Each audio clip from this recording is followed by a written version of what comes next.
கரூர் நெரிசலில் 41 பேர் உயிரிழந்தது தொடர்பாக தவிக தலைவர் விஜயிடம் சிபிஐ விசாரணை நடைபெற்ற நிலையில் தற்போது அந்த விசாரணை என்பது நிறைவு பெற்றிருக்கிறது. அண்மை செய்தியை பார்த்து வருகிறோம். சுமார் 7 மணி நேரமாக இந்த விசாரணை நடைபெற்ற நிலையில் தற்போது விசாரணை நிறைவடைந்திருக்கிறது. கூடுதல் விவரங்களை செய்தியாளர் ராமகிருஷ்ணனிடம் கேட்கலாம்.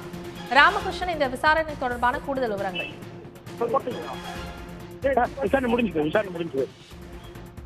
கரூர் கூட்ட நெரிசலில் 41 பேர் உயிரிழந்த சம்பவம் தொடர்பாக சிபிஐ அலுவலகத்தில் விஜயிடம் நடத்தப்பட்ட விசாரணை சற்று முன்பு முடிந்திருக்கிறது. காலையில் 11:45 மணிக்கு துவங்கிய இந்த விசாரணை என்பது 5-10 நிமிடங்களுக்கு முன்புதான் முடிவடைந்திருக்கிறது. இன்னும் சற்று நேரத்தில் விஜய் சிபிஐ அலுவலகத்திலிருந்து வெளியே வர இருக்கிறார். அதற்கான பாதுகாப்பு ஏற்பாடுகள் என்பது வெளியே செய்யப்பட்டிருக்கிறது. இந்த விசாரணையை பொறுத்தவரையில் காலை 11:15 மணிக்கு விஜய் தலைநகர் டெல்லியில் இருக்கின்ற சிபிஐ அலுவலகத்திற்கு வந்தார். 12 மணிக்கு அவரிடம் விசாரணை என்பது துவங்கியது. 11:45 மணிக்கு துவங்கிய அந்த விசாரணை என்பது சற்று முன்பு வரை நடைபெற்றிருக்கிறது. சுமார் 7 மணி நேரத்திற்கு மேலாக இந்த விசாரணையை சிபிஐ அதிகாரிகள் விஜயிடம் நடத்தியிருக்கிறார்கள். இந்த விசாரணை என்பது முழுக்க கடந்த செப்டம்பர் மாதம் 27ஆம் தேதி அன்று விஜய் கலந்து கொண்ட பொதுக்கூட்டத்தில் ஏற்பட்ட நெரிசலில் 41 பேர் உயிரிழந்த சம்பவம் தொடர்பாக விஜயிடம் முழுமையாக கேட்டு தெரிந்திருக்கிறார்கள். இது மட்டுமல்லாமல் அன்றைய தினம் நடந்தது என்ன,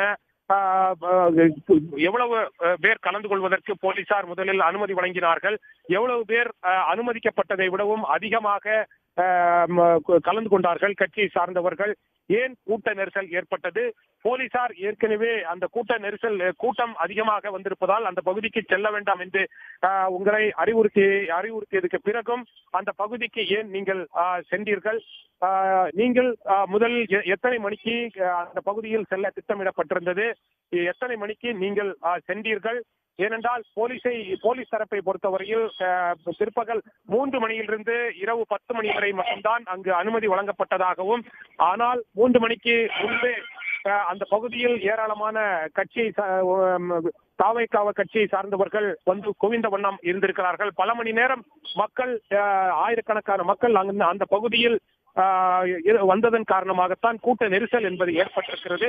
நீங்கள் காலதாமதமாக சென்றதன் காரணமாக ஒரே நேரத்தில் ஏராளமானவர்கள் இங்கும் அங்கும் அலைமோதி சென்றதன் காரணமாகத்தான் அந்த பகுதியில் கூட்ட நெரிசல் ஏற்பட்டிருக்கிறது. இதன் காரணமாகத்தான் 41 பேர் பலியாவதற்கு காரணமாக இருந்தது என்று போலீஸ் தரப்பில் கூறப்பட்டிருக்கிறது. இது மட்டுமில்லாமல் உங்களது தவிக கட்சியை சார்ந்த நிர்வாகிகளுடைய திறமையின்மை காரணமாகத்தான் இது போன்ற ஒரு சம்பவம் ஏற்பட்டிருக்கிறது.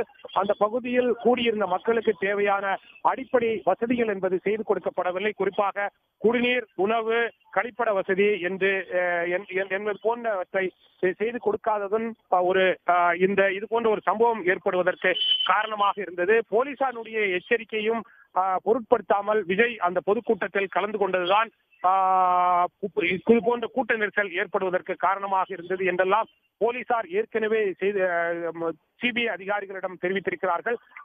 அந்த அடிப்படையில் வைத்துதான் இன்றைய தினம் விஜயிடம் சிபிஐ அதிகாரிகள் அடுக்கடுக்கான பல கேள்விகளை எழுப்பியிருக்கிறார்கள். விசாரணையை பொறுத்தவரையில் 7 மணி நேரம் என்று கூறினாலும் அவரிடம் நடத்தப்பட்ட விசாரணை என்பது சுமார் 4 மணி நேரம் மட்டுமே நடத்தப்பட்டிருக்கிறது. அதற்கு பிறகு விசாரணை முடிவடைந்ததுக்கு பிறகு சுமார் 1.5-2 மணி நேரம் அவர் தனிமையில் அமர வைக்கப்பட்டிருக்கிறார். அதற்கு பிறகு முதலில் வாய் மூலமாக அந்த விசாரணை என்பது நடைபெற்றிருக்கிறது.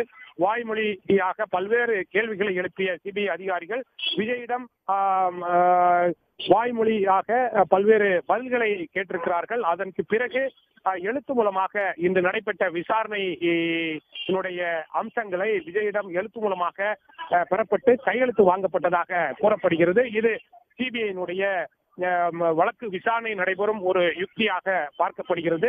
தற்போது இந்த விசாரணை முடிவடைந்திருக்கின்ற நிலையில் விஜய் வெளியே வர இருக்கிறார்.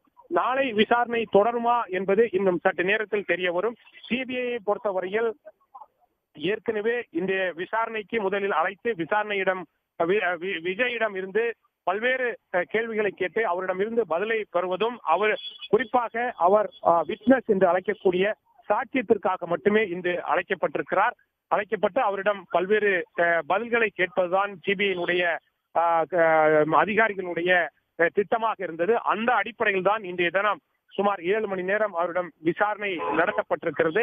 நாளை விசாரணைக்கு அவர் அழைக்கப்படுவாரா என்று இதுவரை சிபிஐ தரப்பில் தெரிவிக்கப்படவில்லை. இன்னும் சற்று நேரத்தில் இது தொடர்பான விவரங்கள் வெளியாகும் என்று எதிர்பார்க்கப்படுகிறது. தகவல்களுக்கு நன்றி ராமகிருஷ்ணன். உடனுக்குடன் செய்திகளை தெரிந்து கொள்ள சன் நியூஸ் பெல் ஐகானை கிளிக் பண்ணுங்க.